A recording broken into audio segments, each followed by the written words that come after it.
जैसे सुखमनी साहिब जी के पाठ पढ़ने शुरू किए तो एक टाइम ऐसा आया कि दिन के 5 पाठ भी कर लेती थी। लाइक आप हिंदू फैमिली से हो और हाँ सिख जी। फैमिली में मैरिज की। एक्चुअली जब मैरिज हुई है, मैरिज तो हो गई थी लेकिन मैरिज के बाद काफ़ी ज़्यादा अप डाउन रहे। मतलब 8 मंथ तो हमारे स्टार्टिंग के ऐसे थे कि बस रोना रोना रोना, हर वक्त रोना ही होता था। साथ नॉर्मल बैठे हुए हैं, बैठे बैठे एकदम से चीखने लग जाना, बोलने लग जाना, लड़ना स्टार्ट कर देना, खुद को मारना। पर लेकिन जैसे गुरबानी के साथ जुड़ी, अमृत वेले उठना स्टार्ट किया, सुखमनी साहिब जी का पाठ, तो जैसे जैसे पाठ करती रही वैसे वैसे ठीक होती रही। जब ये चीज़ें हो रही थी तब आप जाते थे उधर गुरुद्वारे? नहीं, मेरा मन ही नहीं करता था। मुझे बोलते थे गुरुद्वारे चलने का, नहीं मन। मम्मी कहते थे कि मेरे मदर इन लो कहते पाठ कर, जो हम तेरे को नहीं कह रही कि तू गुरबानी पढ़, तू कोई भी जो अपनी शादी से पहले पाठ करती थी वो कर, अच्छा। पर पाठ कर। उनको ये था कि बस पाठ करो उठ के, तो मन ही नहीं करता था। तो जब स्टार्टिंग में मैंने सीखना स्टार्ट किया पाठ, तो मुझे पंजाबी तो पढ़नी आती नहीं, हिंदी में मेरे को गुटखा साहिब ला के दिए, तो अब वो भी हिंदी में पंजाबी में ही होता है। मैं बोर हो जाती थी सुखमनी साहिब जी का पाठ पढ़ने में। काफ़ी देर 1-1.5 घंटा बैठ के बाबा जी का रूम में बैठ के उठ के आ जाती थी वापस ही। जैसे एक संत थे तो उन्होंने भी मुझे बोला कि कुछ नहीं करो, अमृत वेले उठो। दरबार साहिब लेके गए, स्नान किए वहाँ पे, तो वहाँ से भी काफ़ी शांति मिली मन को। 1 साल जैसे प्रेगनेंसी में प्रॉब्लम आई, तो जब दरबार साहिब स्नान करके आए, हम सुखमनी साहिब जी के पाठ शुरू किए, उसके बाद ही। Hello ma'am. हेलो। पहले तो आपका स्वागत है हमारे शो में। Thank you. फर्स्टली तो पहले मैं आपसे इंट्रोडक्शन लेना चाहूँगा, थोड़ा ऑडियंस को आप अपने बारे में बताओ। मैं एस्थेशियन हूँ, स्पेशलिस्ट हूँ स्किन एंड परमानेंट मेकअप में। मेरी अपनी एकेडमी में रन कर रही हूँ लास्ट 6 ईयर से। स्किन एंड परमानेंट मेकअप का 50+ स्टूडेंट्स, NRI स्टूडेंट्स को मैं सिखा चुकी हूँ जो वेल सेटल्ड है। वाह, नाइस। तो वैसे आपका कैसे विचार बना था इस फील्ड में आने का? एक्चुअली इंटरेस्ट बचपन से ही था कि मैं मतलब स्कूल टाइम में पापा को कहती थी कि मुझे कॉस्मेटोलॉजिस्ट का कोर्स करना है। तो पापा मेरे कहते थे नहीं तुझे नाई बनना है। मतलब मैं हिमाचल से हूँ, छोटी सी जगह थी, तो पापा को ही था कि नहीं नाई बनना है। पापा को था कि अच्छी अपनी क्वालिफिकेशन करो, वेल सेटल्ड हो जाओ, अच्छी जगह मैरिज हो जाए। मुझे था कॉस्मेटोलॉजिस्ट का करना है। तो उसके बाद +2 के बाद पापा ने मुझे कंप्यूटर लाइन IT लाइन में करा दिया एडमिशन। BCA की, उसके बाद जॉब करी कुछ टाइम वेब डिज़ाइनर में। अच्छा। फिर भाई की मैरिज हुई तो भाभी की सपोर्ट मिली। फिर क्विट करके फिर कोर्स किया। फिर मैरिज के बाद हस्बैंड की सपोर्ट मिली, एडवांस कोर्सेज किए एंड फिर अपना ओपन किया। नाइस। तो जब एक टाइम पे आपके घर वालों ने लाइक होता ना कि साथ नहीं दिया जब, तो आपको तो फिर उम्मीद थी तब भी कि आप करोगे आगे? हाँ, मेरे को था कि मुझे करना तो है। जब भाई की मैरिज हुई, भाभी ने कहा कि वो कुछ करेगी ही नहीं लाइफ में, तो इससे अच्छा वो जो चाहती है वो करा दो उसको। तो उस टाइम तक थोड़ा मतलब जब स्कूल टाइम में थी मैं 5-7 साल में, थोड़ी पापा की भी सोच चेंज हुई, तो फिर रेडी हो गए कराने के लिए। तो आज जब देखते हैं सेलिब्रिटीज़ आ रहे हैं तो प्राउड भी फील करते हैं, मेरी मम्मा बहुत प्राउड फील करती है। नाइस। तो जब आपने स्टार्टअप किया था इस चीज़ को लेके, तो आपकी स्टार्टिंग कैसे हुई थी? जब मैंने स्टार्ट किया था, एक्चुअली मैरिज के बाद काफ़ी अप डाउन्स रहे लाइफ में। तो 2 ईयर के बाद मैंने स्टार्ट किया अपना। हम फिरोज़पुर से खरड़ शिफ्ट हुए थे, तो वहाँ पे जब मैंने अपना स्टार्ट किया, मेरी बेबी थी 1 ईयर की। Okay. तो उसके साथ स्टार्टअप करना घर के अंदर एक बहुत मुश्किल था मेरे लिए। मैंने नॉर्मल पार्लर ओपन किया था जिसमें अच्छा। फेशियल वैक्सी सब कुछ। कई बार ऐसा होता था कि मेरे को उसको अपने साथ बांध के फेशियल करने पड़ते थे। तो स्ट्रगलिंग टाइम था एक। जी जी जी।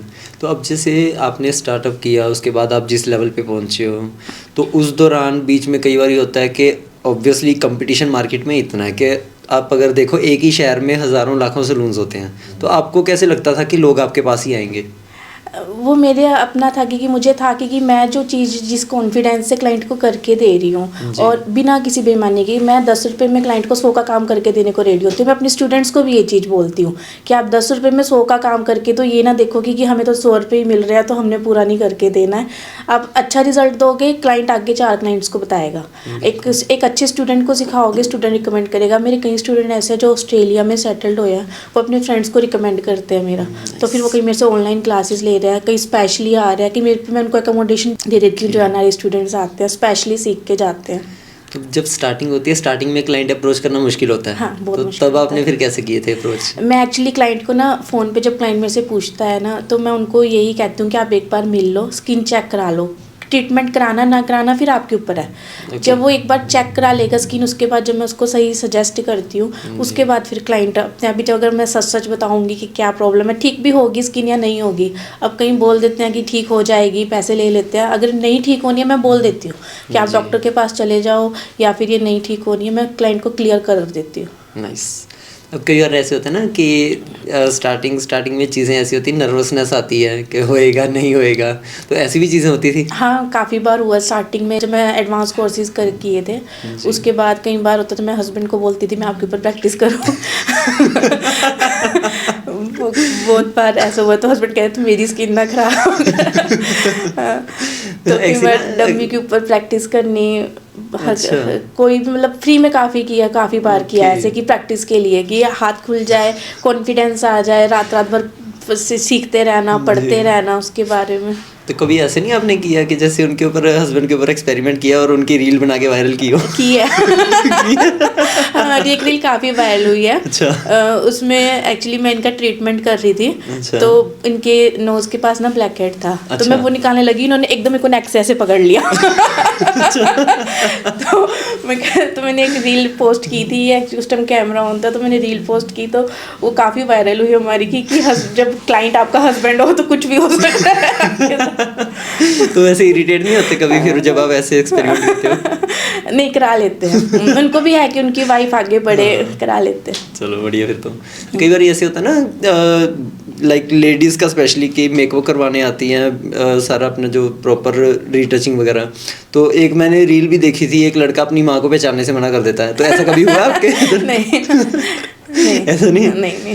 क्योंकि अक्सर होता है ना कि लुक बिल्कुल ही टोटली चेंज हो जाती है। हाँ, नहीं एक्चुअली वो स्किन टोन के अकॉर्डिंग नहीं करते हैं, तो थोड़ा होता है चलो थोड़ा रील बन रही है, थोड़ा लोगों को बननी चाहिए इस करके लिए, लेकिन ऐसा मेरे साथ नहीं होगा। तो कभी जैसे क्लाइंट हो के आपको बोले कि नहीं ये चीज़ अच्छी नहीं लग रही, या ऐसा नहीं हो रहा, वैसा नहीं हो रहा, तो आप इरिटेट हो गए हो? नहीं, मैं ऐसे इरिटेट नहीं होती हूँ। मैं क्लाइंट जितनी मैं कोशिश करती हूँ क्लाइंट को समझाने की, मैं उतनी कोशिश अभी तक टचवुड मेरे साथ ऐसा नहीं हुआ कि क्लाइंट ना समझे। मेरे मतलब पुराने 5 ईयर तक के क्लाइंट भी ऐसे हैं कि जो रेगुलर बेसिस पे मेरे पास आ रहे हैं। अच्छा, उन्होंने चेंज नहीं किया अपना। अब मेरे जो NRI स्टूडेंट्स हैं, कई स्टूडेंट ऐसे हैं जो मुझे वीकली कॉल सिर्फ मेरा हाल चाल पूछने के लिए, मेरे बच्चों का हाल चाल, मेरा बेबी अभी हुआ था 8 मंथ हुए, तो उन्होंने वहाँ से गिफ्ट्स भेजे। तो बहुत अच्छा रिलेशन रहा है मेरे स्टूडेंट्स के साथ भी, क्लाइंट्स के साथ भी। जैसे आपने ये टीच करना शुरू किया था, लाइक जैसे आप बता रहे हो NRI के स्टूडेंट्स, तो वो चीज़ें कैसे स्टार्ट हुई थी? एक्चुअली मैंने जब स्टार्ट किया था, मैं सिर्फ एक हाइड्रा फेशियल से स्टार्ट किया था। उस टाइम पे क्या था कि मैंने सोच लिया था कि मेरा काम नहीं चलेगा घर के अंदर, तो मैं बंद कर देती हूँ। तो फिर एक मैंने ऑप्शन रखी, फिर हस्बैंड के साथ बात की कि मैंने एक हाइड्रा स्टार्ट करके देखता है, चल गया ठीक है, नहीं चल गया OLX पे सेल कर देंगे। तो हाइड्रा जब लेके आई, एक अच्छी आउटपुट मिली मुझे, फिर क्वेरीज आने लगी बेसिक कोर्स सीखने की। तो पर मेरा मोटिव तो था कि कुछ अच्छा करना है, बड़ा करना है। तो मैंने कोर्स सिखाना स्टार्ट कर दिया उनको बेसिक का। जैसी फीस आई मैं मशीन्स ले आई। तो उसको आगे मैंने प्रमोट किया। तो जो मेरे पास फर्स्ट स्टूडेंट आई थी, वो आई ऑस्ट्रेलिया से। अच्छा। जिसने एडवांस का सीखना था, और उनका अपना लाइसेंस मिल गया है, उन्होंने वहाँ पे अपना ओपन किया हुआ है। सेकंड स्टूडेंट मेरी थी कनाडा से, 2 स्टूडेंट्स इकट्ठे आए थे। अच्छा। तो उनकी पोस्ट के बाद ही वो आए हैं। तो ऐसे चलता रहा। अब इटली में भी है, यूरोप में भी है। यूरोप में मेरी एक स्टूडेंट है जिसका भी बेबी 2 मंथ का है, पर वो भी अपना उसने अच्छा सेटअप किया है और बहुत अच्छा चल रहा है उसका। तो अभी तक का सबसे बढ़िया आपका स्टूडेंट कौन सा रहा है NRI? यूरोप का। का उसने मुझे हर 10-15 डेज में कॉल करनी है। अच्छा। उसने टाइम नहीं देखना है कि मैं सोई हूँ, वो जागी है, उसकी सुबह है, मेरी रात है। बस उसने कॉल करनी है, हाल चाल पूछना है, अपना बताना है कि मैंने इस क्लाइंट के ऊपर ऐसा किया। अपनी पूरी वीकली डिटेल देनी है। तो जैसे कई बार स्टूडेंट्स को आप करवा रहे होते हो, स्टूडेंट से कोई गलती हो जाए तो आप डांटते हो कि लाइक कैसे? कई बार डांट भी खा लेते हैं। खा लेते हैं? हाँ, कई बार खा लेते हैं। कहीं अब स्टूडेंट मेरे पास हर एज के होते हैं, कोई 60 अबव भी आ रहे हैं, कोई टीनेजर्स भी होते हैं, हर एज के होते हैं। तो कई बार होता है कि जो एज्ड होते हैं उनके सामने थोड़ा हो जाता है कि नहीं बड़े हैं, थोड़ी रिस्पेक्ट हो जाती है, पर जो छोटे होते हैं वो खा लेते हैं डांट। क्योंकि जो एक बड़ा है ना, वो सिंसियर है पहले ही, उसको पता है कि अब मेरे पास टाइम कम है, मुझे कुछ करना है। जो अभी टीनेज के आते हैं वो थोड़े लापरवाह होते हैं, तो वो खा लेते हैं। तो वैसे ज़्यादातर जैसे अलग अलग एज फैक्टर के लोग आते हैं, आप बता रहे हो जैसे सीनियर सिटीजन भी है, बच्चे भी हैं। हाँ, तो सबसे इजी किनको करवाना होता है? Senior citizen. सीनियर्स को वो जल्दी समझ आते हैं? हाँ, उनको एक्चुअली उनके पास ना, उनको ये होता है कि अब हमने अपने हस्बैंड की या अपने फैमिली के हम पैसे खर्च कर रहे हैं, तो हमें उस चीज़ को पूरा हमें 100% देना है अपना। जो टीनेजर्स होते हैं अभी उनके ऊपर रिस्पॉन्सिबिलिटी नहीं होती, अभी उनको पता नहीं होता, अभी वो कोर्स कर रहे हैं, अभी उनको ये भी नहीं पता है कि उन्होंने आगे करना है या कुछ करना है नहीं करना। मतलब जो सीनियर सिटीजन आ रहे हैं उनको पता है कि हम इस लाइन में हम इतना कर गए हैं, तो हमें अपने आप को अपडेट करना है, तो हमें सिंसियरली करना ही होगा जी।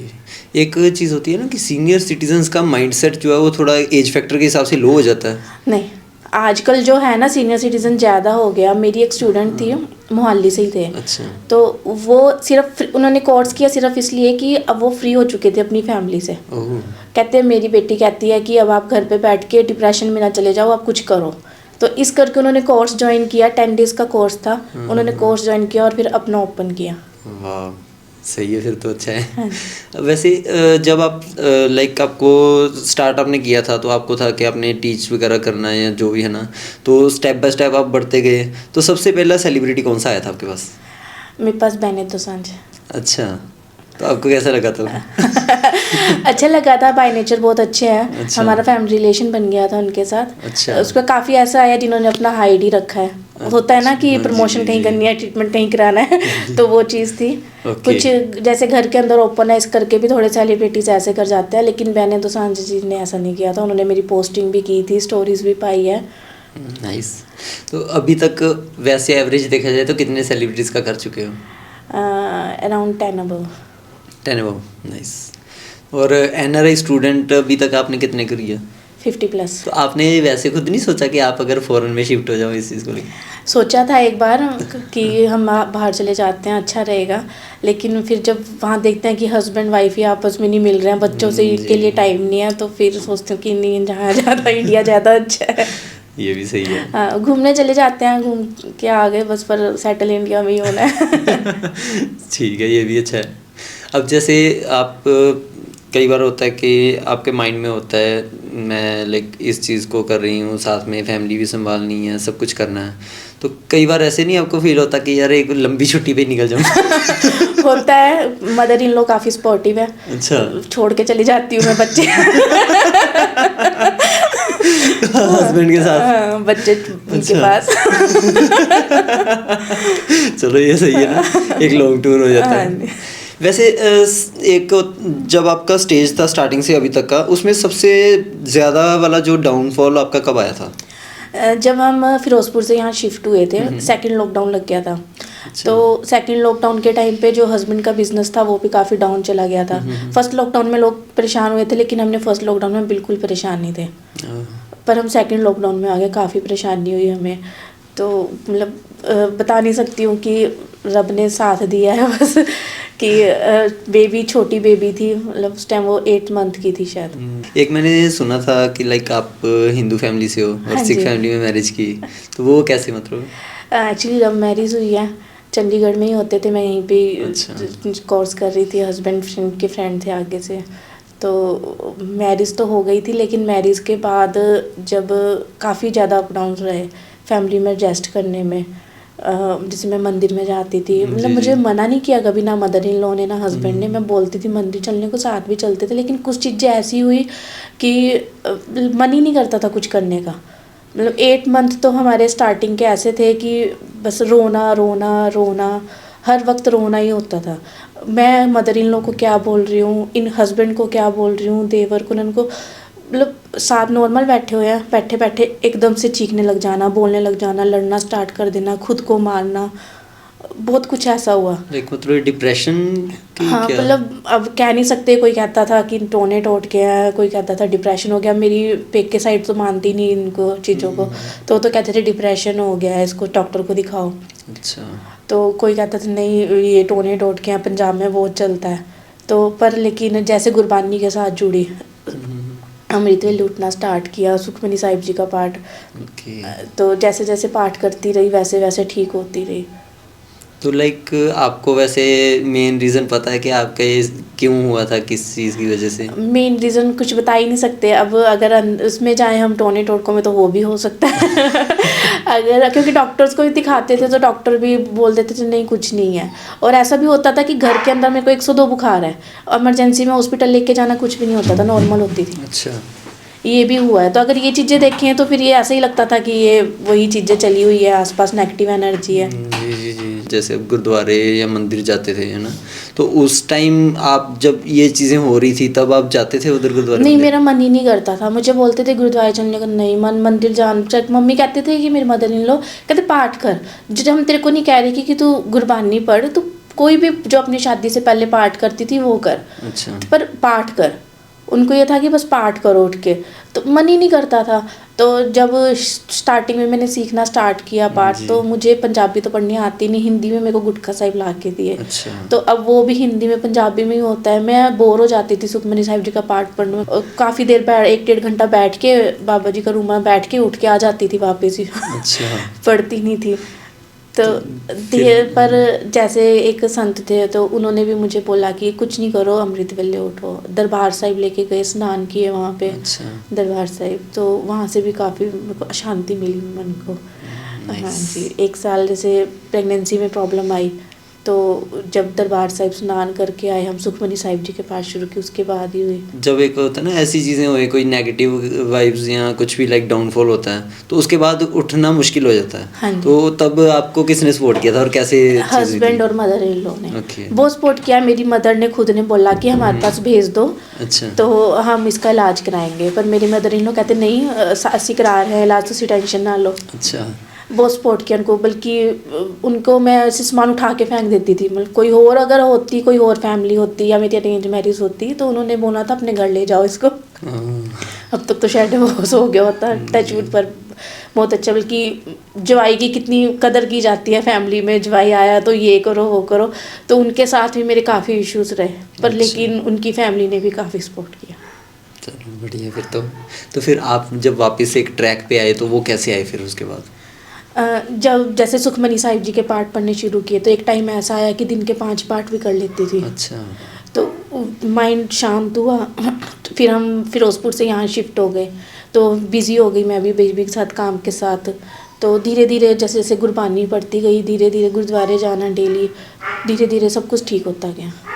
मैंने जैसे स्टार्टिंग में एक बात की थी कंपटीशन की कि हज़ारों लाखों सलून्स हैं, लोग अक्सर इधर उधर जाते हैं, तो आपके इसमें क्या स्पेशलिटी है कि लोग आपके पास आते हैं? मेरा स्पेशली है जो पिगमेंटेशन के रिजल्ट्स क्लाइंट को मैंने 100% दिए हैं। ओके। हाँ जी, एक स्ट्रेच मार्क्स का मैंने स्टार्ट किया है। अच्छा। लेडीज़ को प्रेगनेंसी के बाद काफ़ी प्रॉब्लम आती है, जो जिमिंग जा रही है, वेट लूज़ कर रहे हैं, उनको हो जाते हैं स्ट्रेच मार्क्स का।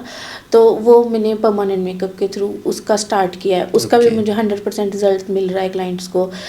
फुल वेरी हो जाती है, वेटिलो, वाइट स्पॉट्स पड़ जाते हैं, उसका ट्रीटमेंट्स क्लाइंट को।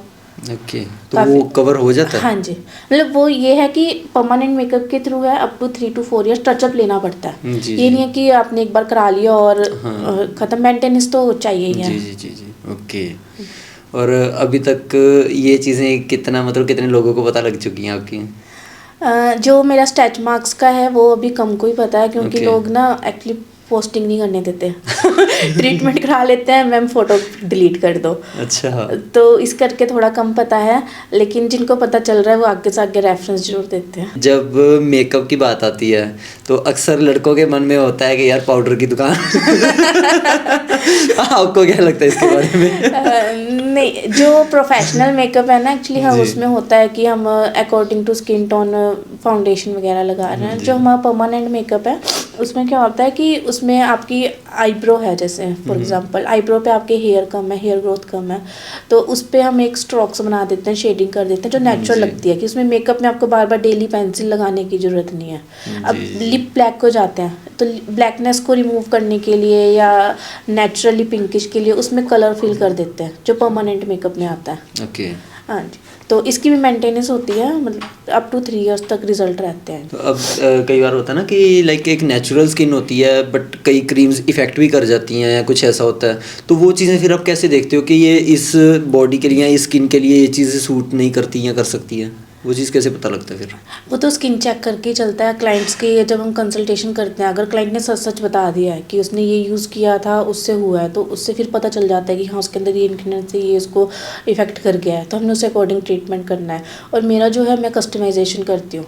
अब लोग जो सबसे ज़्यादा कॉल्स आती है मेरे को हाइड्रा फेशियल के लिए, जी। तो हाइड्रा फेशियल एक्चुअली लोगों को पता ही नहीं है कि क्या है, कॉल कर देते हैं हाइड्रा फेशियल कराना है, तो उनको मैं मोटिवेट करती हूँ, थोड़ा उनको समझाने की कोशिश करती हूँ कि आप लोग पहले अपनी स्किन चेक कराओ, आपकी स्किन के लिए क्या बेटर है वो चीज़ कराओ। जैसे लोगों के यहाँ पे स्पॉट्स वगैरह पड़े होते हैं, कुछ और भी चीज़ें, तो उनको भी कवर अप करना होता है। हाँ जी। तो वो स्किन इन्फेक्शन की वजह से होता है कि या क्रीम्स वगैरह इफेक्ट कर जाती हैं? क्रीम्स भी इफेक्ट कर जाती है, हमारी सनलाइट की वजह से भी हो जाता है, टेंशन की वजह से भी हो जाता है।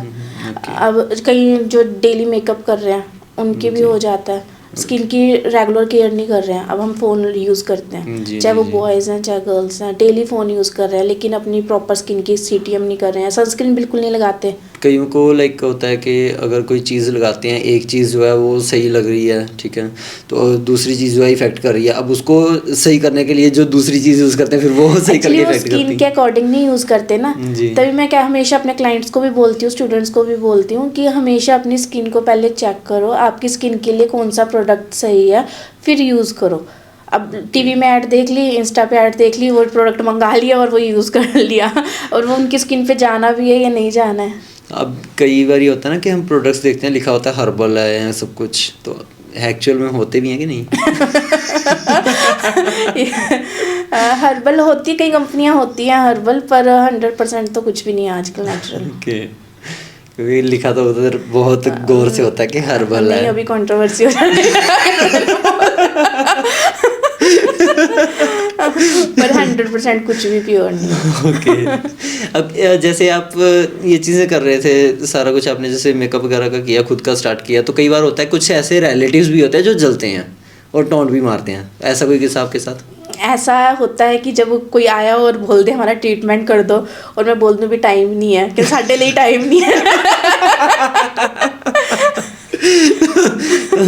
कई बार किसी ने ऐसे बोला आपको कि ये क्या शुरू किया है, ऐसे इसमें तो कुछ भी नहीं है, ये वो टोंट मारे हो किसी रिलेटिव ने? नहीं, रिलेटिव ने तो नहीं, पर ऐसे नेबर्स ने। अच्छा, नेबर्स ने? हाँ, उनकी तरफ से काफ़ी प्रॉब्लम रही है हमेशा मेरे को। नेबर्स के तो वैसे ही अक्सर हाँ होता है ना कि आंटियाँ जो है उनकी कैमरे वाली आंखें होती हैं। हाँ, वही बात रही है हमेशा, पार्किंग नहीं करने देनी क्लाइंट्स को, जेलसी हुई है एक तरह से। जी जी जी। तो फिर जैसे चीज़ें बदलती जाती हैं, ऑब्वियसली ऐसे सेलिब्रिटीज़ का भी आपने किया और भी, तो उसके बाद कुछ बदलाव आया कि अभी भी ऐसी है? नहीं, मैंने शिफ्टिंग ही कर ली। रोज की, वैसे कहते हैं ना कि जहाँ रोज की चिक चिक रहती है वहाँ बरकत नहीं रहती। हाँ, ये तो कई बार ऐसे होता है हस्बैंड के साथ आपको लड़ाई होती हो इन चीज़ों को लेके कि ये क्या बना दिया, भूत बना दिया, ऐसे कर दिया ऐसे। हाँ, जब मैं खुद का मेकअप करती हूँ तब हस्बैंड बोलते हैं आर्टिफिशियल मत बना। तो आप वैसे कितना यूज़ करते हो मेकअप खुद मैं पे? नहीं करती हूँ, बहुत रेयर किसी फंक्शन में करती हूँ। आज भी देखो मैं बिल्कुल नेचुरल हूँ। सिर्फ फंक्शन के लिए? बहुत रेयर, बहुत ज़्यादा रेयर। ठीक है, तो मतलब आप लाइक दूसरों को करते हो, खुद पे नहीं अभी? तो ऐसे नहीं होता? नेचुरल स्किन अच्छी है। ये भी सही है। ऐसी स्किन के लिए मेरे पास आए। और अगर हस्बैंड को इफेक्ट कर जाए कुछ फिर? नहीं करेगा। तो कई बार बच्चे नहीं जिद करते कि हमें भी कुछ दो लगाने को? मेरी डॉटर है 5 ईयर की। अच्छा। मेरे को लॉक लगा के आना होता है अलमारी में हर जगह, जब मैं घर से निकलती हूँ पूरा मेकअप खोल के बैठी होती है। मेरे को आपका मेकअप बहुत पसंद है। तो बच्चे होता है ना अक्सर वो डैमेज कर देते हैं चीज़ें। हाँ, पूरा बहुत करती है मेरी डॉटर। मेरे जब लॉक नहीं रह गया अगर गलती से, तो मेरी लिपस्टिक्स वगैरह सब खत्म है। उसको भी पता नहीं है, जैसे केमिकल वर्क भी होता है, केमिकल्स भी पड़े होते हैं, तो मेरे को लॉक ही लगाना पड़ता है। तो डर भी लगता है कि अगर गिर गया थोड़ा सा, बेबी स्किन है। तो ब्यूटिशियन या पार्लर वगैरह की फील्ड में भी अलग अलग कैटेगरीज होती हैं, तो ज़्यादातर ना जो हम नाम देखते हैं जैसे कॉस्मेटोलॉजी, एंड में लोजी लोजी लगा होता है, उसका क्या? कॉस्मेटोलॉजिस्ट में क्या है कि हमारे सारा ही आ जाता है, स्किन, मेकअप, नेल, जी जी, सारा आ जाता है। अब अगर मैं मेकअप का है तो मेकअप आर्टिस्ट जी, वो सिंपल मेकअप है, हेयर का है तो हेयर आर्टिस्ट, नेल का है नेल आर्टिस्ट, पर कॉस्मेटोलॉजिस्ट में आप मल्टी हो। ओके।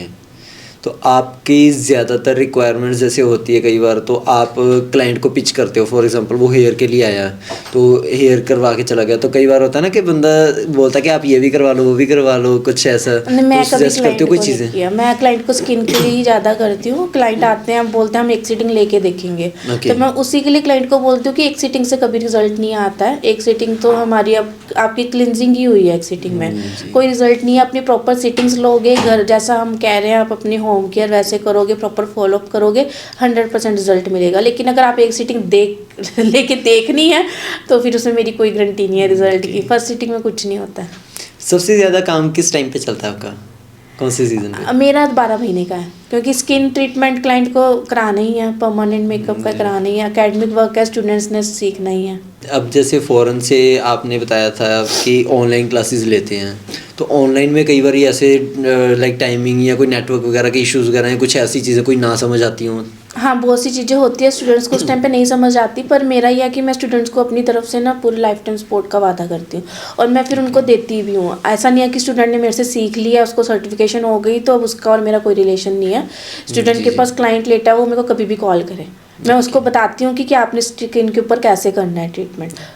उसको मैं कभी अपने मतलब मेरे को तो ये रहता है कि मेरे स्टूडेंट मेरे से आगे जाएं। तो जैसे अब आप सर्टिफिकेशंस भी प्रोवाइड करते हो, राइट? हाँ। तो सर्टिफिकेशंस जब प्रोवाइड करते हो तो वो चीज़ें लाइक कौन सी, मतलब ऑल ओवर वर्ल्ड है कि सिर्फ इंडिया हाँ, में? इंटरनेशनल वैलिड है, UK International affiliated, government approved है। ओके, तो बच्चों को बेनिफिट होता है उससे? हाँ, बहुत बेनिफिट होता है। अब अपने बाहर जाके तो चलो वहाँ के रूल्स फॉलो करने ही पड़ते हैं, जी। पर इंडिया में भी उनको काफ़ी बेनिफिट्स होते हैं। लोन वगैरह लेना हो ईजिली हो जाते हैं, कईयों की नहीं होता है एकदम लोन लेके ओपन करना है, गवर्नमेंट अप्रूव्ड है, ईजिली हो जाता है सारा कुछ। अब जब आपने ये चीज़ों को स्टार्ट किया था इंस्टीट्यूशन को, तो आपको तब कितना एक्सपेक्ट लगता था कि कितने बच्चों को आप पढ़ा सकते हो? मतलब सोचा नहीं था मैंने कि मेरा एक घर के अंदर जब मैंने ओपन किया तो ऐसे चलेगा, इतना अच्छा होगा, लेकिन मेरी एक्सपेक्टेशन से काफ़ी अच्छा गया है। तो अब आप अगर जैसे टारगेट होता है ना कई बार कि मैं इतने बच्चों को पढ़ा सकती हूँ, तो आपको क्या लगता है एवरेज आप कितने कवर अप कर देते हो? मेरा तो जो टारगेट है, मेरे को तो है कि मंथली मुझे 10 अबव आए। तो इतने वैसे आ जाते हैं आपके पास? वैसे मैं एक बात बताना चाहूँगी, मेरी प्रेगनेंसी टाइम था लास्ट ईयर, तो उस टाइम पे मेरे स्टूडेंट्स की मेरे को इतनी सपोर्ट रही है ना, कई स्टूडेंट्स तो आके मेरे पैर की तक की मालिश करके जाते थे। टचवुड सबकी सपोर्ट रही है उस टाइम पे, बहुत अच्छे स्टूडेंट्स मिले हैं मेरे को। चलो अच्छा ना, एक टीचर भी अच्छा हो तो स्टूडेंट भी अच्छे मिलते हैं। नाइस। तो कई बार ऐसे नहीं होता कि जैसे बच्चे बोलते हो कि आपकी फ़ीस ज़्यादा है या ऐसे वैसे? नहीं, मेरी फ़ीस बिल्कुल रीज़नेबल, जितनी फ़ीस में मैं सिखा रही हूँ, मैं हर एक टॉपिक क्लियर कर रही हूँ, इवन कस्टमाइजेशन तक सिखा रही हूँ, प्रोडक्ट नॉलेज प्रॉपर दे रही हूँ। ओके। ये और मैं ऐसा नहीं करती कि एक ही मॉडल है उसके ऊपर 4-5 बच्चे अपना थोड़े थोड़े पोर्शन पे प्रैक्टिकल कर रहे हैं। मैंने जब सीखा था मैंने भी ऐसे ही किया था, थोड़ा सा किसी को चिक दे दी, किसी को नोज दे दी, उस पर कर लिया। मैं एक स्टूडेंट के लिए पूरा एक मॉडल अरेंज करती हूँ, चाहे वो अपना लेकर आ जाएँ, चाहे वो उनके लिए मैं अरेंज करूँ, पर पूरा होगा, पूरे अच्छे से प्रैक्टिकल कराती हूँ। अब जैसे स्टूडेंट्स आपके पास आते हैं तो कई होते हैं ना जो इरिटेटिंग से भी होते हैं कि उनको जितना मर्जी मत्था मार लो समझ नहीं आता, तो उस टाइम क्या करते हो? उस टाइम मैं उनको बोलती हूँ अगला बैच शुरू होएगा, दोबारा अटेंड कर लेना। तो मान जाते हैं? हाँ, आती है स्टूडेंट, एक स्टूडेंट थी मेरी पटियाला से, अच्छा। तो उसने मेरे पास काफ़ी टाइम लगाया है। फिर उसके बाद मैंने उसको एक दिन डांट दिया। अच्छा। तो उसके बाद कहती दीदी मैं थोड़ा ब्रेक ले लेती हूँ। फिर आऊँगी। ओके। तो बच्चों को डर रहता है आपका? नहीं। बिल्कुल डर नहीं रहता। डर नहीं? तो थोड़ा स्ट्रिक्ट आप लाइक होते नहीं, मेरा नेचर ही नहीं है ऐसे, मैं बोल ही नहीं सकती। मतलब ठीक है, बच्चे खुद अडल्ट हैं, उनको समझ है क्या करना है उन्होंने लाइफ में, तो ऐसे नहीं। कभी होता है कि चलो जब ज़्यादा ही हो जाता है तो थोड़ी बहुत डांट पड़ जाती है, पर इतना अच्छा। नहीं। क्योंकि अक्सर होता है ना बाहर के बच्चे जो है वो तो डर जाते हैं, खुद के घर के बच्चे नहीं डरते। तो आपके जो अपने जो डॉटर आपकी है वो भी नहीं डरती। ओके। अब वैसे अगर आपको जैसे मौका मिलता है कि आपने अपने ब्रांड को एक्सपेंड करना है तो आप कैसे करोगे? मैं तो चाहती हूँ कि फ्रेंचाइजीज ओपन कर लूँ। चलो ये तो अच्छा टाइम के साथ साथ जैसे जैसे जो रब की मर्जी होएगी वही होएगा। सही है। और अगर आपको मौका मिलता है बाय चांस कि कहीं कोई फॉरेन का कोई आपको बुलाती है कंपनी या कुछ भी, तो आप जाना चाहोगे? हाँ, मुझे बुला भी रहे हैं, ऑफर्स आ रही हैं। अच्छा। पर बेबी छोटा है, अभी थोड़ा रुक के इस चीज़ की तरफ जाऊंगी, अभी 8 मंथ का ही है। और अगर जैसे होता है ना कि आपको फ्रेंचाइजी वगैरह जैसे आप बोल रहे हो सेल करनी है, तो आप क्या प्रेफर करोगे, मतलब कहाँ कहाँ, इंडिया में कि फ़ॉरेन भी? फॉरेन में भी। फ़ॉरेन में भी, ओके। तो इंडिया में कहाँ से शुरुआत करना चाहोगे आप? पहले तो अपने फिरोजपुर से ही करूँगी। क्या बात है। जहाँ से निकले हैं वहाँ तो नाम बनाना ही है। ठीक है। और फॉरेन में कौन सी कंट्री आपको सबसे बेस्ट लगती है? ऑस्ट्रेलिया। ऑस्ट्रेलिया, मेरे सबसे ज़्यादा स्टूडेंट ऑस्ट्रेलिया के हैं, ओके। बाकी काफ़ी जगह के, पर ऑस्ट्रेलिया के सबसे ज़्यादा हैं। तो अब जैसे आप फॉरेन टूर्स भी लगाते हो? नहीं, ऐसे हम घूमने चले जाते घूमने हैं, चले जाते हैं, हाँ जी। वर्क के लिए नहीं लगाया। तो वर्क जैसे- के लिए मैं वैसे वर्कशॉप स्टैंड करने जाती हूँ, कुछ नया सीखने के लिए। ओके। तो जैसे घूमने जाते हो तो कौन सी कंट्री प्रेफर करते हो आप? दुबई। तो बिजनेस दुबई मुझे में हर बढ़िया- साल ले जाओ। तो फिर दुबई बढ़िया नहीं बिजनेस के लिए आपके? हाँ, ब्यूटी बिजनेस बहुत अच्छा है दुबई में। हाँ, हाँ। तो आप ऑस्ट्रेलिया में भी ऊपर कर रहे हो, दुबई भी कर लो। सारे में करेंगे। नहीं चलो अच्छा है, बहुत एक्सपेंड हो आपका बिजनेस, आई हाँ। होप। कई बार ये होता है ना कि सामने जो बंदा आपके पास डील करने आ रहा है, वो बंदे की वाइब्स अलग होती हैं, मतलब वो लाइक कहते हैं कि एक नेगोशिएशन पार्ट जैसे होता है कि बंदा अपनी तरफ से नेगोशिएट करता है, तब आप फिर कैसे हैंडल करते हो? मैं उनको समझा देती हूँ कि जो मैं प्रोडक्ट्स यूज़ कर रही हूँ जी। उसमें मुझे कितना बचना है। अगर मैं इतना अपना टाइम पूरा दे रही हूँ, जी। अपना हार्ड वर्क कर रही हूँ, आपको रिजल्ट दे रही हूँ, तो फिर मैं इतना तो, जितना मैंने प्राइस रखा उतना तो मुझे मिलना ही चाहिए। जी जी। हाँ, अगर आपको फिर भी चाहिए तो आप पैकेजेस ले लो, उसमें आपको प्रॉफिट है। मुझे भी प्रॉफिट है, 1 टाइम पेमेंट आ सही जाएगी। है। एक जो होती जैसे हम बोलते हैं नाई की दुकान होती है, उसमें जो प्रोडक्ट्स यूज़ होते हैं, और जो अब जैसे आप या कोई और जैसे बड़े बड़े पार्लर्स या ब्यूटिशियंस यूज़ करते हैं, उनमें क्या डिफरेंस है? जो नॉर्मल पार्लर के जो प्रोडक्ट्स होते हैं ना, वो होते हैं एक्चुअली हमारी सुपरफिशियल लेयर के लिए। जो हम लोग कर रहे हैं, हम इंटरनल लेयर्स पे वर्क कर रहे हैं। अब जैसे पिगमेंटेशन है, उसका रिजल्ट सुपरफिशियल लेयर को ठीक करके नहीं आएगा, उस पर हम जो मर्जी कर लें, Okay. जब तक हमारी इंटरनल स्किन क्लियर नहीं है। जी हाँ, तो उसके अकॉर्डिंग फिर डाइट चार्ट भी होता है। ओके। वो भी क्लाइंट को फिर रिकमेंड करते हैं कि आप अपनी डाइट भी प्रॉपर करो उस अकॉर्डिंग। ओके, तो डाइट चार्ट जो होता है वो भी आप ही बना के देते हो? नहीं, वो मैं Dietitian? रिकमेंड कर देती हूँ डाइटिशियन का। जैसे अब आप प्रोडक्ट्स यूज़ करते हो, आपके लाइक इम्पोर्टेड होते हैं कि इंडियन प्रोडक्ट्स ही हैं? इम्पोर्टेड है। इम्पोर्टेड है, ओके, तभी फिर इफेक्ट करते हो। तो इंडियन प्रोडक्ट्स में आपको लगता है कि उतनी वैल्यूएबल चीज़ें हैं? इंडियन प्रोडक्ट्स का ऐसा है, जैसे मैंने प्राइस रखा है, हाइड्रा फेशियल की बात करती हूँ अगर, तो बेसिक 2000, तो उसमें इंडियन प्रोडक्ट्स जा रहे हैं। पर अगर एडवांस 3500 है तो उसमें इम्पोर्टेड जा रहे हैं। तो उनमें फिर क्या डिफरेंस रहता है? उसमें वैसे तो लोगों की अपनी पॉकेट के अकॉर्डिंग ही है। अब वो बेसिक ही 2000 का ही कराना चाहते हैं, लेकिन मैं उनको डिफरेंस बता देती हूँ कि आपको इससे ये रिज़ल्ट आएगा और बेसिक का आपको इतना रिज़ल्ट नहीं आएगा। तो अगर आप इम्पोर्टेड कराते हो, लेकिन फिर भी उनकी अपनी पॉकेट के अकॉर्डिंग करना होता है। एक आपका जो ये टाइम पीरियड जितना भी चला स्टार्टिंग से एंडिंग तक, उसमें सबसे जो हाईएस्ट क्लाइंट कौन सा रहा है आपका, highest paying client? Highest paying client मेरी एक क्लाइंट है कुराली से। अच्छा। वो मुझसे पैकेज ही लेती है। अच्छा। उसका पैकेज उसने आना भी 20 डेज़ के बाद उसने आ जाना है। अच्छा। उसने मैं उसको कॉल करूँ ना करूँ, उसने पहुंच जाना है 20 डेज़ के बाद, और उसने प्लेना पैकेज ही है। फिर सही है ना। अब मैं वहाँ खरड़ से मोहाली शिफ्ट हो गई तो वो भी पा रही है। तो जैसे अभी इतने सारे आपके क्लाइंट्स हैं, आपने डील किया है, तो कई बार ऐसे नहीं होता कि सेम नाम के भी क्लाइंट्स होते हैं, आप कंफ्यूज होते हो? हाँ, मेरे पास नंबर काफ़ी सेम। एक मनप्रीत नाम इतना कॉमन है। मनप्रीत क्लाइंट मैसेज किसी को करना होता है अपॉइंटमेंट का, पहुँच किसी के पास जाता है। इस मनप्रीत में तो मैं बहुत कंफ्यूज हूँ। तो उनको फिर कैसे हैंडल करते हो? जब मैसेज पहुँच जाता है वो बोलते हैं मैम मैं तो अभी करा के गई हूँ। कई बार फिर मैं उसमें देखती हूँ, डायल में देखती हूँ कि अच्छे इसकी कॉल आई थी, अच्छा। उसको भेजना था। फिर नंबर देखती हूँ, फिर सर्च करती हूँ। तो ऐसा नहीं है कोई, मतलब जैसे होता है कि पीछे कुछ नाम के जो लगा देते हैं अलग अलग से, कोई सरनेम या इमोजीज या कुछ वैसे? नहीं, ऐसे मैंने जैसे खरड़ के थे तो मैंने लिखा हुआ था खरड़ क्लाइंट, एक कोर्स का था खरड़ कोर्स। मनप्रीत खरड़ कोर्स। तो फिर कंफ्यूजन हो ही जाती है उसमें। मनप्रीत नाम में मैं बहुत कंफ्यूज हूँ, मनप्रीत से मेरी बहुत लिस्ट भरी पड़ी है। तो जैसे अभी फॉर एग्जांपल आप मनप्रीत का जैसे बता रहे हो, तो कई बार ऐसे होता नहीं है कि आपने मैसेज किसी को किया तो वो आगे से सहमत भी हो गया हो और आपको यार मैं तो गलत कर दिया? नहीं, झूठ ऐसा नहीं हुआ।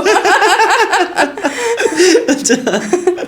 एक अमनप्रीत कर से करके है, ओके। तो एक वो अमनप्रीत कोर्स है, एक अमनप्रीत क्लाइंट है। अब मैंने उनका नाम चेंज किया। सबसे ज़्यादा कन्फ्यूजन आपको इनमें रहती है। कुछ डिफरेंट ही है। मान लो कि अगर आप जैसे क्लाइंट को मैसेज कर रहे हो, ठीक है, जैसे मनप्रीत को ही है नाम सफल, और वो आ भी जाए तब अब फिर करना ही पड़ेगा, गलती मेरी है। ये भी सही है। वैसे सबसे ज़्यादा आपका जो पीरियड एक होता है ना गोल्डन पीरियड, वो कौन सा रहा है? गोल्डन पीरियड रहा है हमारा 2022 में। सबसे ज़्यादा स्टूडेंट्स मुझे मिले हैं उस टाइम, 23 में भी। नाइस। 24 में भी अच्छा रहा है, प्रेगनेंसी थी, बेबी हो गया, इस करके मेरा काम थोड़ा खुद कर मैंने डाउन किया था। मतलब इसमें किसी का कोई फॉल्ट नहीं है, क्योंकि डिलीवरी के बाद थोड़ा बॉडी ऐसी हो जाती है सी सेक्शन के बाद, तो नहीं कर पाते। और फिर जो मेरे स्टूडेंट्स का भी था, क्लाइंट्स का भी था कि कराना मुझसे ही है। मैंने प्रेगनेंसी टाइम में रखे थे, मेरे स्टूडेंट ही थे, तो मुझसे सीखा है, मेरे स्टूडेंट है, मैं पास बैठी होती थी, वो कर रहे हैं, लेकिन उनको था क्लाइंट्स को कि नहीं आपसे ही कराना है। तो उस टाइम पे मेरा काम थोड़ा डाउन गया था। तो फिर मतलब क्लाइंट्स ने भी थोड़ा कोऑपरेट किया, उन्होंने भी बोला कोई बात नहीं, आप डिलीवरी हो जाए उसके बाद हम आराम से करा लेंगे। तो अब जैसे एक टाइम में जैसे आप बता रहे हो कि लाइक प्रेगनेंसी वाला टाइम था एक, और एक डाउनफॉल वाला था 2020 लॉकडाउन, तो उस टाइम फिर आपने कैसे हैंडल की ये चीज़ें, क्योंकि अब इनकम सोर्स तो आपका एक तरह से रुक ही गया होगा। हाँ, थोड़ी प्रॉब्लम हुई थी, क्योंकि फिर एक जो 2 हाथ काम कर रहे थे, मेरा और मेरे हस्बैंड का अलग बिजनेस, हमारा मेरा अलग, तो वो एक सारा कुछ हस्बैंड के ऊपर आ गया था एकदम से जी। तो वो फिर उसके हॉस्पिटल के भी काफ़ी खर्चे हो जाते थे, क्योंकि कॉम्प्लिकेटेड प्रेगनेंसी थी, डिलीवरी भी काफ़ी कॉम्प्लिकेटेड थी, तो सारा कुछ उनके ऊपर आया। काफ़ी मुश्किल तो काफ़ी हुआ था, लेकिन रब का साथ था तो सब कुछ ईजिली हो गया। तो वैसे अभी अगर लाइक कोई कंपटीटर आपको मिलता है, जैसे मार्केट में होता है ना, कई बंदे ऐसे होते हैं कि नाम बदनाम करने में लगे होते हैं, तो कोई ऐसे होता है कि किसी से पता लगा हो कि ये बदनामी कर रहा है? हाँ, सुनने को काफ़ी आता है, लेकिन अगर मैं कंपटीटर की तरफ जाऊँ तो मैं अकेडमी नहीं रन कर पाऊँगी। जी। क्योंकि मैं अगर स्टूडेंट्स को सिखा रही हूँ तो वो मेरे साथ खरड़ में था, मेरे साथ ही ओपन करके बैठे थे। अच्छा। तो वो उसकी किस्मत है, उसके बाद जो आना है, जो मेरे पास आना है वो मेरी किस्मत है। मैं अपना जितना हार्डवर्क करूँगी उतना मुझे मिलेगा। जी। तो कंपटीटर का मैं कभी नहीं सोचती, बहुत खुल गया मोहाली में। जिसने मेरे पास आना है उसने मेरे पास ही आना है। तो वैसे कई बार आपको लगता नहीं है कि मतलब लोग ऐसे बदनामी कर रहे हैं बेमतलब की, तो आपको गुस्सा आता हो या कुछ ऐसा? हाँ, करते हैं, कहीं करते हैं, आता है गुस्सा, काफ़ी थोड़ी देर सोचती हूँ, शांत होती हूँ। पहले मैं बोल देती थी, अब मैं बोलती नहीं हूँ। अब ये है कि ठीक है, बोल दिया। अब कई बार किट्टीज में हो जाता है, बोल दिया ठीक है। कभी आपको स्टूडेंट्स जो आपके NRI वाले जो आपने बनाए, तो कभी उन्होंने आपको इनवाइट किया हो कि आप हमारे पास ही आ जाओ इधर? हाँ, बोलते हैं। मेरी यूरोप वाली स्टूडेंट तो बहुत बोलती है, हम यहाँ पे अच्छा खोल लेंगे मैम, आप यहाँ आ जाओ। तो उन्होंने भी अपना खोला हुआ उधर? हाँ जी। ओके, मतलब सारे स्टूडेंट्स जो है वो अपना कर रहे हैं? सब सेट है। एक मेरी स्टूडेंट थी, तो वो गई थी +2 के बाद ही कोर्स करके, वो भी ऑस्ट्रेलिया ही गई थी। तो उस टाइम जब वो गई थी, उस टाइम उसको जाती एकदम जॉब नहीं मिली थी, काफ़ी लेट उसको जॉब मिली। लेकिन जब उसको जॉब मिली, वो फ्रीलांसिंग भी करने लगी साइड बाय, तो वो अपनी ना फीस निकालने लगी। तो उसके पापा की मुझे एक दिन कॉल आई थी, तो कहते हैं हम बहुत प्राउड फील कर रहे हैं क्योंकि हमें अपने बच्चे के लिए फ़ीस नहीं भेजनी पड़ रही है। कहते मैंने अपना बेटा भेजा था, हम परेशान हो गए थे। क्योंकि उसने कोर्स करके गई है, तो उसको एक अच्छी जॉब मिल गई है, फ्रीलांसिंग भी कर रही है, वर्क कर रही है अच्छे से। तो मेनली ये है कि जैसे स्टूडेंट्स आपके जाते हैं उनको स्ट्रगल नहीं करना पड़ता। हाँ, उन ईज़िली वहाँ पे इसमें अच्छी इनकम है। और अगर जैसे किसी ने स्टार्ट करनी हो चीज़ें, इसी फील्ड में कुछ करना हो, तो आप कैसे एडवाइस करते हो कि कैसे किया जा सकता है? मैं उन बच्चों के लिए जितना कर सकती हूँ, मैं उनको मशीन्स तक प्रोवाइड कर देती हूँ, वेंडर्स के, होलसेलर्स के नंबर भी दे देती हूँ उनको डायरेक्ट बात करने के लिए। कहीं बोलते हैं कि मैम आप ही मंगवा दो, साथ चलना है या उनकी लोकेशन पे आके उनका सेटअप कराना है, मैं पूरी सपोर्ट करती हूँ अपने स्टूडेंट्स को। तो जैसे होता है ना कि नया बिजनेस स्टार्ट करना हो, इसी चीज़ को लेके या सीखना हो, तो जैसे आपके पेरेंट्स का टाइम था कि वो नहीं मानते थे और भी बच्चों के नहीं मानते, तो फिर उनको कैसे बताया जा सकता है कि इस चीज़ का बेनिफिट क्या है, क्या चीज़ें नहीं, तो वो कैसे मानते हैं पेरेंट्स? बस पेरेंट्स को समझाना होता है थोड़ा सा कि जो वो सोच रहे हैं ना कि हमने वो वैक्सिंग करनी है, क्योंकि थोड़े बीच में जो कुछ काफ़ी ऐसा हो गया था, टाइम आ गया था कि पार्लर्स काफ़ी बदनाम होने शुरू हो गए थे। तो लेकिन जो एस्थेटिक वर्क है उसमें ऐसा नहीं है, तो उनको थोड़ा समझाना होता है कि जो ये वर्क है वो बिल्कुल टोटली डिफरेंट है पार्लर वर्क से। ओके। क्योंकि कई पेरेंट्स नहीं वो काम वो भी अच्छा है, ऐसा नहीं है कि पार्लर वर्क अच्छा नहीं है, लेकिन कई लोगों के माइंड में है कि नहीं पार्लर वर्क नहीं करना है। जी जी। तो उनको ये थोड़ा सा समझाना पड़ता है, बहुत मुश्किल होता है समझाना कि लेकिन कि पार्लर वर्क और एस्थेटिक वर्क में क्या डिफरेंस है। जी, तो फिर मान जाते हैं पेरेंट्स। हाँ, मेरी एक स्टूडेंट थी ऐसी फतेहगढ़ साहिब से, तो उसके इन लॉज नहीं मान रहे थे, तो उसका हस्बैंड था बाहर ही, तो उसका हस्बैंड कहता था यहाँ पे इस लाइन में बहुत इनकम है तो ये कोर्स करके आ। उसके इन लॉज रेडी नहीं थे कराने के लिए, तो उसके फादर इन लॉ उसको छोड़ने भी आते थे, लेके भी जाते थे पूरा, कि उनको डर रहता था कि पता नहीं पार्लर वर्क कैसा है। फिर उनको बहुत मुश्किल से समझाया कि पार्लर वर्क नहीं है ये, एस्थेटिक वर्क और पार्लर वर्क में डिफरेंस है। अब जैसे होता है ना कि जो मैंने अभी बात की है कि अप्रोच करना, कि जैसे किसी ने बिल्कुल नया स्टार्ट करना और नहीं मानते, तो कई ऐसे होते हैं कि जो खुद पेरेंट्स खुद भेजते हैं कि इस बच्चे को करवाओ पर बच्चा राज़ी नहीं होता। ऐसे भी होते हैं। ऐसे भी मेरी एक स्टूडेंट NRI स्टूडेंट ही थी, उसके वो ज़बरदस्ती उसने कोर्स किया। अच्छा। कोर्स कर आधा कोर्स वो बीच में छोड़ के गई है, कहती है आप बोल देना कि मैंने सारा कोर्स किया, मेरा कोई इंटरेस्ट नहीं है कोर्स करने में। अच्छा। उसने स्टे भी मेरे पास ही किया था, पर उसका इंटरेस्ट ही नहीं था कोर्स करने में। तो फिर मतलब वो चीज़ों के ऊपर कैसे होता हाँ, है? वही मैं कह रही हूँ, जो टीनेजर्स होते हैं ना वो सीरियस नहीं है। जी जी जी। जो हमारे थोड़े सीनियर आ जाते हैं वो सीरियस होते हैं, उनको पता है कि अब हमने स्पेंड किया है तो हमें करना है। तो आपको वैसे क्या लगता है कि इस फील्ड में एक बंदा महीने का कितना कमा सकता है? अपने ऊपर है, 3-4 लाख तो ईजिली कमा सकते हैं। 3-4 lakhs पर मंथ। बाकी अपना हार्ड वर्क है, हम कितना हार्ड वर्क कर रहे हैं। जी। और इसमें अब जैसे होता है कि हर बिजनेस में इन्वेस्टमेंट्स लगती हैं, तो आपको लगता है कि इसमें सबसे ज़्यादा इन्वेस्टमेंट है लगाने के लिए? नहीं, ये लो इन्वेस्टमेंट हाई इनकम कोर्स है। ओके। आपने एक बार कोर्स के लिए इन्वेस्ट कर दिया, उसके बाद आपकी मशीन्स के ऊपर जो इन्वेस्टमेंट होनी है वो भी कोई खास इन्वेस्टमेंट नहीं है। ओके। उसके बाद आपकी उससे डबल इनकम हो जानी है। सो आने वाले टाइम में लगता है आपको बेनिफिशियल रहेगा सबके बहुत लिए? ज़्यादा, बहुत ज़्यादा। अब हर एक आपको आने वाले टाइम में हर पार्लर पे ये सब कुछ दिखने वाला है। Okay. अब स्टार्ट हो गया है, हाइड्रा से सबने स्टार्ट कर लिया जी। है, लेकिन मैं बोलूँगी अगर ये पार्लर में भी जिन्होंने हाइड्रा यूट्यूब से देख के कर रहे हैं ना, वो भी अगर अच्छे से सीख के करें तो पार्लर्स भी एक अच्छी हाइप पे जाएंगे। ओके। चलो, आई होप कि आपका भी काफ़ी अच्छा जाए आगे फर्दर फ्यूचर में। अगर आप बाहर सेटल होना चाहो तो वो भी हो जाओ। और बहुत सारे बच्चे आपके पास आए हैं, काफ़ी चीज़ें पता लगी हैं आपके साथ बात करके, और काफ़ी आपके स्ट्रगल लाइफ के बारे में भी पता लगा, और आई होप लोगों को भी पसंद आया होगा।